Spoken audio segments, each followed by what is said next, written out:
We're jumping into the live starting point on December 10th, right before the matches against Victoria Plzen and the Manchester Derby. Amorim has just completed his first 4 games as United's manager, winning 2 and losing 2. Our challenge in this video is to step into Amorim's shoes on ultimate difficulty.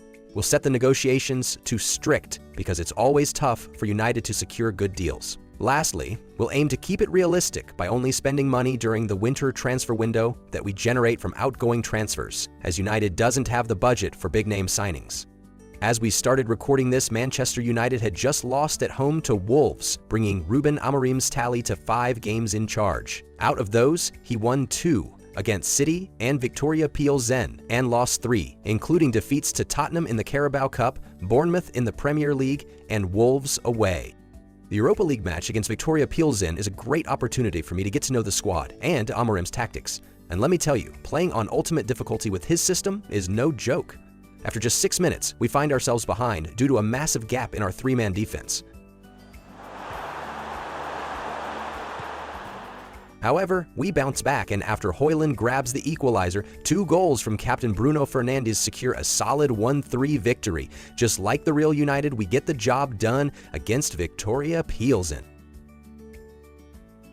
Next up is the Manchester Derby, a game United surprisingly won in real life, largely thanks to Ahmad. In our story, we start strong, with a fantastic opening goal from Dalot. Although City equalizes right before halftime through Haaland, we maintain control for much of the game. In the second half, we restore order thanks to a goal from the often criticized Xerxes. Just like in real life, we managed to beat the noisy neighbors 2-1 in their own backyard.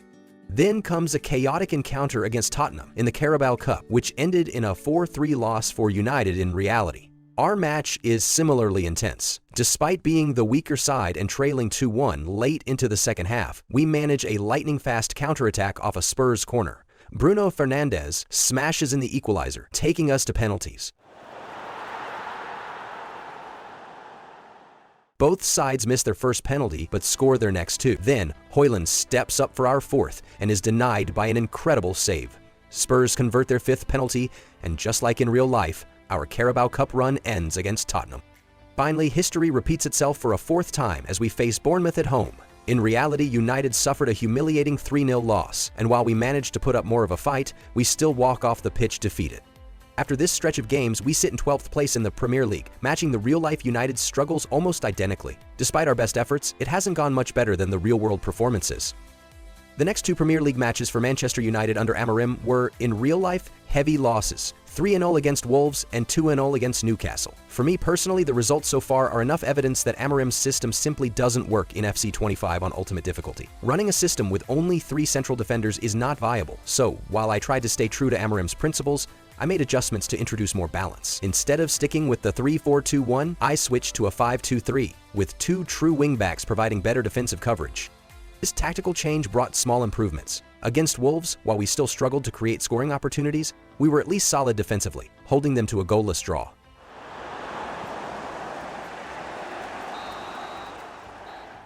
Against Newcastle, we took a bigger step forward, claiming a crucial 1-0 victory thanks to a stunning free kick by Bruno. The Newcastle game marked the end of the pre-January transfer window fixtures, setting the stage for a critical period of squad reshuffling. Heading into the transfer window, I was willing to entertain offers for almost anyone, except a few untouchables, like Mainu, Ahmad, and Euro. In particular, Ahmad's contract was set to expire in 6 months, so offering him a well-deserved new deal was one of my first priorities. With strict negotiations enabled, I anticipated tough transfer talks, and that expectation proved accurate. Despite plenty of interest in players like Rashford, Maguire, Lindelof, Shaw, and even Casemiro, no deals were finalized. Surprising offers also came in for key players such as Lisandro Martinez and Bruno Fernandes, but these 2 fell through after lengthy negotiations. In the end, we managed to secure just 2 outgoing transfers. The first was predictable, Mason Mount, who I didn't see fitting into my long-term plans. The second was far more painful and surprising, Alejandro Garnacho. I had struggled to make the most of Garnacho this season, and when Spurs came in with a massive $64 million offer, I reluctantly let him go. These 2 sales brought in a combined $94 million.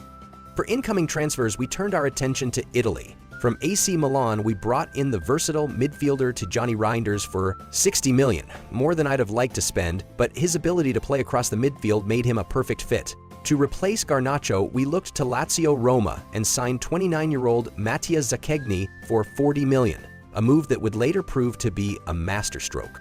Even though we had already exceeded our budget, the lack of goals from Højlund and Xerxes during January forced us back into the market on deadline day.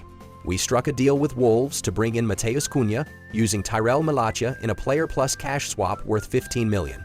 While we came close to offloading Højlund, I ultimately decided it wasn't realistic for United to sell him at a 15 million loss after such a short time, so those negotiations also fell through. Amidst all the transfer drama, football in England carries on, and for us, it's been a roller coaster of results. Away at Liverpool, we're thoroughly outclassed by the league leaders, leaving Anfield with a 2-0 defeat, and without creating a single chance. This disheartening loss serves as a turning point for me tactically. I've always considered myself a seasoned FC player capable of delivering strong results on ultimate difficulty, but Amorim's tactical setup feels alien to me. I don't understand my players' positioning, where they're supposed to be, or where I can expect them to move. Defensively, I'm constantly exposed because my natural style doesn't align with the three-at-the-back system. Offensively, it's equally frustrating, with obstacles at every turn. So, I do the unthinkable for Manchester United fans. I abandon Amorim's philosophy and switch to a familiar and more pragmatic system. While this might cause die-hard fans to cringe, it's a necessary move. If I stick with Amorim's tactics, we're headed for disaster, possibly even relegation. With the players and myself needing time to adjust to the new style, I opt for a trusted 4-2-3-1, which aligns perfectly with how I play the game. The change brings immediate results. In the FA Cup, we pull off a stunning win against Arsenal at the Emirates Stadium, with none other than Bruno Fernandes scoring the decisive goal. Bruno has been the heartbeat of this team all season, and his importance will undoubtedly reflect in the end-of-season stats. The momentum carries over to the Premier League. We secure a dominant win against bottom-placed Southampton and follow it up with another victory over Brighton. Once again, Bruno takes center stage, proving to be the key man in this resurgence. Thanks to these results, we've found some consistency and climbed back into the top 10 after playing 22 matches, now sitting in 10th place. While European football still feels like a distant dream, the upward trend gives us something to build on for the rest of the season. Speaking of European football, Manchester United is still very much alive in the Europa League. After 6 matches, we're sitting in a solid 9th place in the standings, well positioned to potentially skip the playoffs and go directly to the round of 16. January starts on a high note with a convincing win in Matchday 7 at home against Rangers. In a poetic twist, it's none other than the often criticized Rashford, who opens the scoring with a brilliant strike. And as expected, Bruno Fernandes seals the victory with a 2-0 finish, assisted by the then still active Garnacho. This result lifts us to second in the Europa League standings with just 1 game remaining. The task is simple for the final match against FC Basel. Avoid defeat to secure our spot in the top 8. Initially, everything seems to go according to plan. We dominate possession, take the lead, once again thanks to our talismanic captain Bruno Fernandes, and appear to have the match under control. However, in a shocking collapse during the last 10 minutes, we not only lose our lead, but also surrender control of our fate. Yet luck smiles upon us. Thanks to other results going our way, we narrowly finish in 7th place, which is just enough for a direct berth in the round of 16. Our opponent? Danish side FC Midtjylland. The first leg away from home is a mixed bag. Poor man-marking from Euro sees us fall behind, but Rasmus Højlund salvages a draw with a crucial equalizer. The return leg at Old Trafford, however, is a different story. We deliver a composed performance, and this match becomes a first standout moment for our January signing, Mattia Zaccagni. His spectacular assist sets up Højlund for the decisive goal. With a 1-0 win on the night, we progress to the quarterfinals. And who awaits us there? None other than Tottenham Hotspur, our ultimate nemesis this season. Spurs have already gotten the better of us in domestic competitions, and this tie promises to be another monumental challenge. The chaotic period continues as we face the same Tottenham once more, this time in the Premier League in London. Things start poorly as Spurs carve through us with a fluid attack, and Timo Werner finishes clinically to put us behind. In the second half, my own defensive error allows Werner to double their lead, making it 2-0. Late in the match, we manage to claw one back through Zaccagni, giving us a glimmer of hope. In stoppage time, Mainu has an opportunity to equalize, but his shot is brilliantly saved by the goalkeeper. Once again, Spurs get the better of us, now in the league as well. This loss marks the beginning of an incredibly inconsistent period in the Premier League. Against Arsenal, we play some of our best football. Antony, of all players, puts us ahead with a well-taken goal, and we seem destined for a huge victory. But in the dying minutes, a catastrophic lapse in marking at the back allows Kai Havertz to equalize, snatching a point away from us. The disappointment continues with a shocking loss to Forest. Silva opens the scoring with a stunning goal, and while Bruno equalizes with a brilliant team move involving Reinders, we fall asleep right after the restart. Forest immediately capitalize, making it 2-1, and we never recover from the blow. Our form is maddeningly inconsistent, and as a result, we make no progress in the Premier League standings. With just 9 matches remaining, we're still languishing in 10th place, with European football looking more like a distant dream than a realistic target. To make matters worse, Diogo Dalot, one of our key players, suffers a painful shoulder injury that rules him out for the rest of the season. This blow feels like the final nail in the coffin for what has been a woeful domestic campaign. The turbulent Premier League campaign brings us back to our fierce rivalry with Tottenham Hotspur. This time, we face them in the earlier mentioned Europa League quarter-finals, our last chance to salvage something from a disappointing year. The first leg at the Tottenham Hotspur Stadium is an intense battle, with both sides creating chances but struggling to find the back of the net. The breakthrough finally comes in the 84th minute when Matheus Cunha makes a brilliant run, breaking free and firing a precise shot off the inside of the post to secure a vital 1-0 win for United. We head back to Old Trafford with a slim advantage and high hopes. However, disaster strikes almost immediately in the return leg. Tottenham wiped out our lead within just 5 minutes, as Dominic Solanke is left unmarked during a corner and heads in the equalizer. Spurs take full control and keep pressing, but a series of excellent saves from Andre Onana keeps the scoreline at 1-0 until halftime. We come out swinging in the second half, and once again, Matthias Zaccagni proves why he's been one of our best signings. He pounces on a loose ball near Spurs' penalty area, dances past a defender, and smashes us back into the lead. But, unbelievably, just like in the Forest game, Luke Shaw loses his man directly after the restart. Kulusevski exploits the lapse, racing through and slotting home to make it 2-2. Refusing to back down, we push forward again, with Zaccagni and Bruno Fernandes leading the charge. The two link up beautifully, and Bruno finds a pocket of space to curl home a stunning shot, restoring our lead for the second time in the match with just 20 minutes to go. Yet once again, our defensive frailties come back to haunt us. After a defected tackle by Kobbie Mainoo, the ball falls kindly for Spurs, and Pape Sarr punishes us with a clinical finish to level things at 3-3. In the dying moments of regular time, there's one last gasp of hope. Rashford makes a clever run in behind the Spurs defense, cuts inside and lays the ball off to Cunha, but the pass is just slightly off, and Cunha's shot agonizingly drifts wide. We're heading to extra time.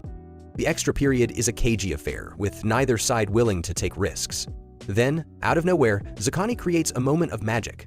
He completely surprises Pedro Porro, storms into the box, and pokes the ball past the onrushing keeper, only to see it strike the post and bounce away. So close, yet so far. Penalties will decide our fate against Tottenham once more. The shootout begins evenly with both teams converting their first 4 spot kicks, but then disaster strikes. Cunha's effort is brilliantly saved, and although Onana gets close to Spurs' next attempt, he can't keep it out. The pressure falls on Christian Eriksen, but in an inexplicable lapse of my own concentration, he skies his penalty high and wide. Rodrigo Bentancur steps up to take the decisive penalty for Tottenham and buries it. And with that, our Europa League campaign is over. Despite leading multiple times over the 2 legs, we simply couldn't close the door on Tottenham. They've been our nemesis all season, and once again, they come out on top. With our Europa League elimination, there wasn't much left to salvage from this season. In the Premier League, we sat 12 points behind Europa League qualification, with 2 games in hand and 7 to play overall. The odds were stacked against us, but we weren't going down without a fight. Our first chance to make something out of this season came in the ultimate test, a derby against Manchester City. If there was ever an opportunity to give the fans a glimmer of hope, this was it. And what a response it was. Once again, Matthias Zaccagni stepped up to deliver. He opened the scoring, showing sharp instincts to slot home a scrappy goal from Højlund's assist.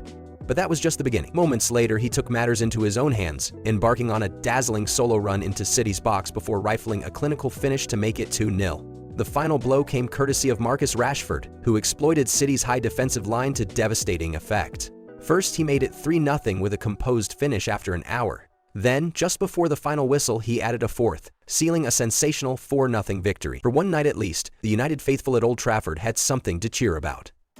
Building on that momentum, we claimed another victory away to Newcastle United, with Antony netting it with his right foot no less. Wolves were dispatched next, thanks to none other than Matheus Cunha, who sent his former team packing with nothing to show for their efforts. 3 wins on the bounce turned into 4 after we brushed Leicester aside.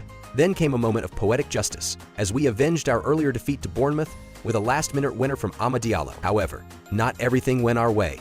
Draws against Brentford and West Ham United proved costly, ensuring that with just 2 games left, 5th place was officially out of reach. Our new objective? Avoid equaling Manchester United's worst ever Premier League finish of 8th. The gap to 6th place was 4 points, and we set our sights on one final push to salvage pride. The penultimate test was an away trip to 3rd place Chelsea. It didn't start well, as we fell behind to a goal from Axel Disasi. But this time, we showed resilience. Our captain led by example, first equalizing with a spectacular goal before inspiring his teammates to complete the comeback. Antony sent his fellow Brazilian Cunha through on goal, and Cunha made no mistake, firing us to a hard-fought 2-1 victory. Heading into the final day, we were still 8th, but had narrowed the gap to 6th to just 2 points. It all came down to our clash with 5th-placed Aston Villa at Old Trafford. And what a finale it turned out to be. Amad Diallo stepped up as the hero, weaving past defenders and scoring with a touch of fortune to put us ahead. From there, we controlled the game, and fittingly, it was our skipper who capped off his season in style, scoring a brilliant goal to secure the victory. As the final whistle blew, the FC 25 gods smiled upon us. Both Newcastle United and nemesis Tottenham Hotspur suffered defeats, allowing us to climb to 6th place in the Premier League. Not only did we achieve our final goal of avoiding 8th, but we also managed to finish above Spurs, giving us a small but satisfying sense of revenge. It was far from the season we had envisioned, but at least we ended it on a high note, with a glimmer of optimism for what's to come.